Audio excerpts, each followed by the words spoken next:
आप सबों को जय मसीह की।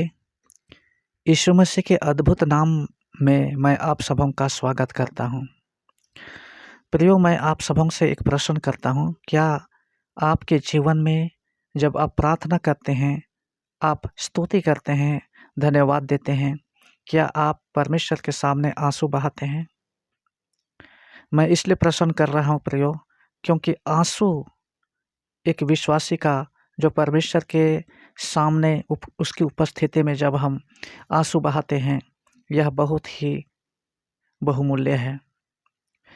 हमारे विश्वास के जीवन में आंसू एक बीज है जिसको हम बोते हैं और हम आनंद के साथ उसका फसल काटते हैं।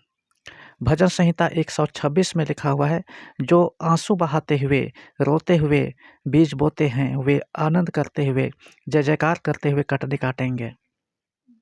इसलिए आंसू जो हमारे जीवन में हम बहाते हैं, वह परमेश्वर को भाता है। आंसू दीनता और नम्रता का प्रतीक है। आंसू एक हथियार भी है।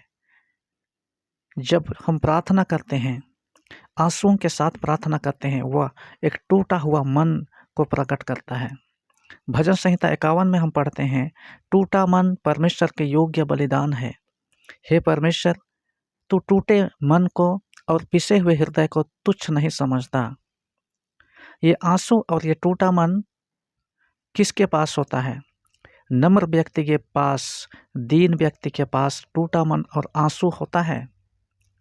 परमेश्वर नम्र लोगों को और दीन लोगों को बहुत ही प्रेम करता है, किंतु अहंकार और घमंडी ऐसों को परमेश्वर दूर से ही अपनी आत्मा में पहचान लेता है और वचन में लिखा है, उनसे वह घृणा करता है। इसलिए आंसू हमारे विश्वास के जीवन में बहुत ही महत्वपूर्ण है। और मैंने स्वयं अपने व्यक्तिगत जीवन में मैंने महसूस किया है, प्रार्थना के वक्त आंसू आसानी के साथ में नहीं निकलता है। इसके लिए अपने आप को तोड़ना पड़ता है, अपने आप को दीन और नम्र करना पड़ता है, तब आंसू निकलता है। और यह आंसू जो है, यह परमेश्वर के सामने बहुत ही कीमती है और हमारे आंसुओं का कीमत परमेश्वर वो चुकाता है और हमारी प्रार्थनाओं का उत्तर वो देता है। हमारे आंसुओं को परमेश्वर बहुत ही गंभीरता के साथ में वो देखता है। हमारा परमेश्वर हमारे आंसू की कीमत को चुकाने के लिए वह विवश हो जाता है। वह जानता है कि यह दुख भरा आंसू है और इसलिए वचन में, बाइबल में हम देखेंगे कितने प्रकार के आंसू हैं। हम देखेंगे 6 प्रकार के आंसू। पहला, दुख के आंसू, राजाओं की दूसरी पुस्तक 20 अध्याय उसका 5। दूसरा, आनंद के आंसू, जिसे हम पाते हैं उत्पत्ति की पुस्तक 33 अध्याय उसका 4 पद में। तीसरा, तरस के आंसू, यूहन्ना रचित सुसमाचार 11 अध्याय 35 पद। चौथा, विलाप के आंसू, एस्थेर की पुस्तक 4 अध्याय 1 और 3 पद। 5, जच्चा के आंसू, यशायाह की पुस्तक 42 अध्याय उसका 14 पद। और पश्चाताप के आंसू, जोएल की पुस्तक 2 अध्याय 12 और 13। यहाँ पर आंसुओं के साथ जब आप प्रार्थना करते हैं, इसे तरल प्रार्थना कहा जाता है हिंदी में। इसका इंग्लिश में लिक्विड प्रेयर। घुटने में आकर के आंसू के साथ में जिसने प्रार्थना किया है, बाइबल में कई एक लोग, उन्होंने बड़ी से बड़ी जय को हासिल किया है। इनमें हम देखते हैं दुख के आंसू, आनंद या खुशी के आंसू, तरस के आंसू, विलाप के आंसू, जच्चा के आंसू और पश्चाताप के आंसू। ये 6 प्रकार के आंसू बाइबल में पाया जाता है। दुख के आंसू, दूसरा राजा 20 अध्याय उसका 5 पद, जिसे हम यशायाह की पुस्तक 38 अध्याय में भी हम पाते हैं। राजा हिजकिय्याह एक बार वह रोगी हो गया और यशायाह भविष्यद्वक्ता के द्वारा उसको यह संदेश मिला कि तू नहीं बचेगा, निश्चय तू मर ही जाएगा। तब राजा हिजकिय्याह वह घबराया नहीं, लेकिन वह परमेश्वर के सामने आया, दीवार की ओर अपना मुँह करके वो घुटने टेक करके आंसुओं के साथ में वो प्रार्थना किया। वचन में लिखा है बिलक बिलक करके रोया। और जब उसने आंसू बहाया, उसने प्रार्थना में उसने कहा, हे प्रभु, मैंने हमेशा से जो कुछ तुझे भाता है और जो तेरी दृष्टि में ठीक है वही मैंने किया है। और उसके बाद आंसुओं के साथ उसकी प्रार्थना को परमेश्वर ने देखा और यशायाह भविष्यद्वक्ता को फिर उसने कहा कि जा और उससे कहा, मैंने उसके आंसू देखे हैं, मैंने उसकी प्रार्थना सुनी है, मैं उसे चंगा करता हूँ और उसकी आयु को 15 वर्ष और आगे बढ़ा देता हूँ और मैं उसकी और उसकी नगर की रक्षा करूँगा। हालेलुया। परमेश्वर जो आकाश और पृथ्वी को बनाने वाला परमेश्वर, जिसने कहा है आकाश और पृथ्वी टल जाएंगी लेकिन मेरी बातें कभी नहीं टलेंगी, कहने वाला परमेश्वर, जब राजा हिजकिय्याह ने उसके सामने बिलक बिलक करके रोया और आंसू बहाया, परमेश्वर अपना डिसीजन को चेंज कर दिया, बदल दिया। आप अपने आंसू के द्वारा कई एक युद्ध को आप जीत सकते हैं। आपके जीवन में जो रुकी हुई आशीष है, उस आशीष को आप प्राप्त कर सकते हैं। आपके असंभव कामों को आप संभव कर सकते हैं आपके आंसू के द्वारा, आपकी दीनता के द्वारा। दानियल की प्रार्थना हम देखते हैं, दानियल की पुस्तक में उसने प्रार्थना किया और आकाश में शैतान ने 21 दिन तक उसकी प्रार्थना को रोक करके रखा था। जब उसने अपने आप को दीन किया, घुटने टेका और दीन किया और आंसू बहा करके उसने प्रार्थना की, परमेश्वर ने मिकाएल स्वर्गदूत को भेजा और शैतान के साथ में युद्ध करके दानियल की प्रार्थना जो रुकी हुई थी आकाश में, स्वर्ग ले गया और तब उसकी प्रार्थना सुनी गई। हालेलुया। आप अपने आंसू के विषय में साधारण विचार मत रखिए। आपके पास जो आंसू है, वो आंसू एक बहुत बड़ा शैतान के हथियार को तोड़ सकता है, बहुत बड़ा शैतान के योजनाओं को जो आपके विरुद्ध में है उसको नष्ट कर सकता है। ऐसा एक प्रबल हथियार है जो आपके पास है, आप इसका इस्तेमाल कीजिए। हालेलुया। और एक आंसू, विलाप के आंसू, एस्थेर की पुस्तक 4 अध्याय में हम इसे पाते हैं। राजा क्षयर्स जो समस्त यहूदियों को नष्ट करने के लिए एक आज्ञा निकाली उसने, और उसने चिट्ठी लिखी और अपना अंगूठी का छाप उसमें लगवा दिया और पूरे राज्य में जहाँ जहाँ यहूदी रहते थे वहाँ पर उसने प्रचार करवाया कि यहूदियों को नष्ट किया जाए। राजा का अंगूठी जिस पत्र में छाप लग जाता था, किसी भी कीमत से कोई उसको बदल नहीं सकता था। जहाँ कहीं भी यहूदी इस बात को सुने, रोने लगे, विलाप करने लगे। और इसी तरह से रानी एस्थेर भी उपवास करके आंसू बहा बहा करके उसके पास ये गिड़गिड़ा करके विनती की और तब परमेश्वर ने उसकी प्रार्थना को सुनी और राजा क्षयर्स के मन को खोला और राजा भी तरस खा करके अपने डिसीजन को चेंज कर दिया, अपने निर्णय को बदल दिया प्रियो। हालेलुया।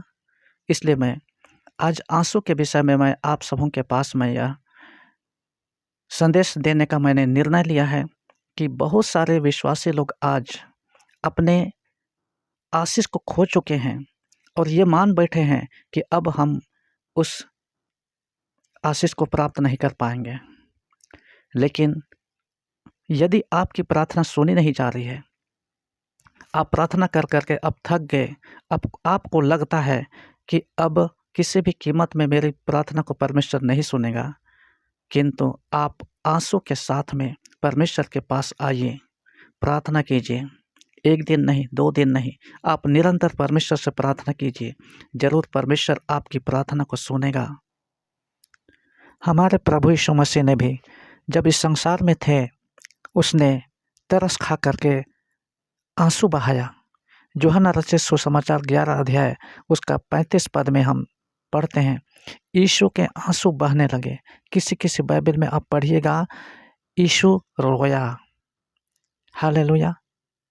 उसका मित्र लाजर की मृत्यु हो गई और कब्र पर जा कर के उसने देखा कि उसकी मृत्यु हो चुकी है, और तब तरस खाया और उसने आंसू बहाया प्रयो। और प्रश्न उठता है, कौन व्यक्ति आंसू बहा सकता है? वही जो दीन और नम्र व्यक्ति है। मत्ती रचित सुसमाचार 5 अध्याय में आप पढ़िएगा, वहाँ लिखा हुआ है, धन्य है वे जो नम्र हैं, धन्य है वे जो मन के दीन हैं। दीन व्यक्ति ही आंसू बहा सकता है, और जो व्यक्ति टूटा मन वाला व्यक्ति है, उसी के हृदय से आंसू निकलता है, उसी के जीवन में आंसू होते हैं। आंसू परमेश्वर के सामने आने का एक रास्ता है, मार्ग है।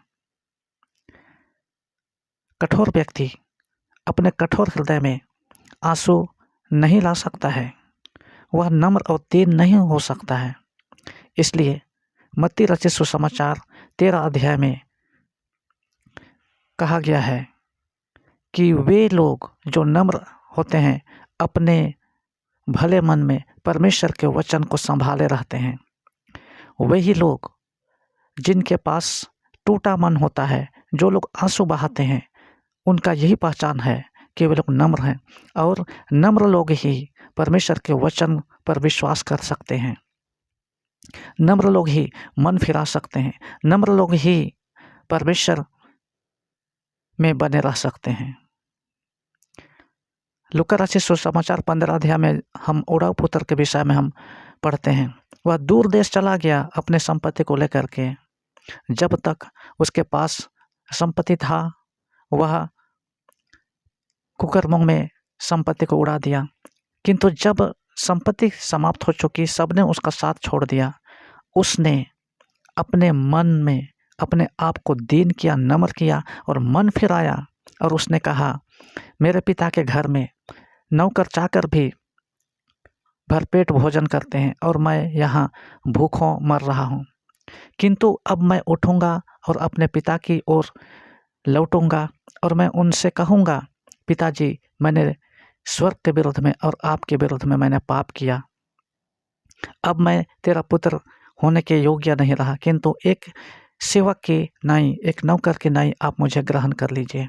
अपने आप को वो दीन करता है, नम्र करता है, और इसका प्रतिफल क्या होता है? वह उसका पिताजी के द्वारा उसे स्वीकार कर लिया गया। हालेलुया।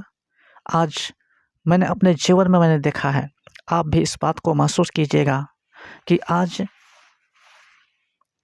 कठोर लोगों के अपेक्षा नम्र लोग अधिक आशीषित हुए हैं। नम्र लोग परमेश्वर के हर एक परिस्थिति को स्वीकार कर सकते हैं और वे लोग विश्वास में बने रह सकते हैं। जैसे जैसे रुकावट आएगा, वे लोग उसको सह पाते हैं। नम्र लोग सहनशील होते हैं। नम्र लोग परमेश्वर की उपस्थिति में आने से कतराते नहीं हैं। इसलिए परमेश्वर नम्र लोगों से अत्यधिक प्रेम करता है। बाइबल में हर एक ने जो परमेश्वर के बड़े बड़े सेवक हुए, सबने आंसू बहाया है, और आंसू बहाने के द्वारा परमेश्वर की योजना में वे लोग सफल हो पाए हैं। हालेलुया। और इसलिए आइए, आज जब आप इस वचन को सुन रहे हैं, अपने आप को नम्र कीजिए, और यदि आपका जीवन प्रार्थनामय है तो आंसू के साथ प्रार्थना करने का जीवन बनाइए। आप विश्वास कीजिए, आप परमेश्वर के निकटता में आइए। परमेश्वर के आज्ञा का अभी तक जिन जिन आज्ञाओं को आपने पूरा नहीं किया है, आप पूरा कीजिए। और जितने लोग आप विश्वास के जीवन में होने के बावजूद भी संसार में आप लोग खो गए हैं, परमेश्वर के निकटता में आइए, आंसू बहाइए और परमेश्वर से आशीष पाइए। प्रभु आप सबों को आशीष दे। आइए हम प्रार्थना करें। जीवित उद्धारकर्ता प्रेमी परमेश्वर पिता, आपको हम हृदय से धन्यवाद देते हैं पिताजी, जितनों ने इस प्रार्थना को सुनी है और इस वचन को सुना है, परमेश्वर उनको आप आशीष दीजिए प्रभु। उनके जीवन को आंसू का जीवन बनाइए परमेश्वर। और प्रभु जी, जिन आशीषों को वे खो चुके हैं, उनको प्राप्त करने के योग्य बनाइए परमेश्वर पिता। हम ये प्रार्थना करते हैं आपके बेटे यीशु के नाम से, सुनिए और ग्रहण कीजिए। आमीन। इस वचन को, इस संदेश को सुनने के लिए आप सबों को बहुत बहुत धन्यवाद। यदि इस संदेश के द्वारा आपने आशीष पाई है तो कृपया आप इस चैनल को लाइक कीजिए और सब्सक्राइब कीजिए। और अब हम आज के लिए इतना ही। अगले वीडियो में हम नए संदेश के साथ में हम मिलेंगे। तब तक के लिए आप सबों को परमेश्वर भला चंगा रखे। आप सबों को फिर एक बार जय मसीह की।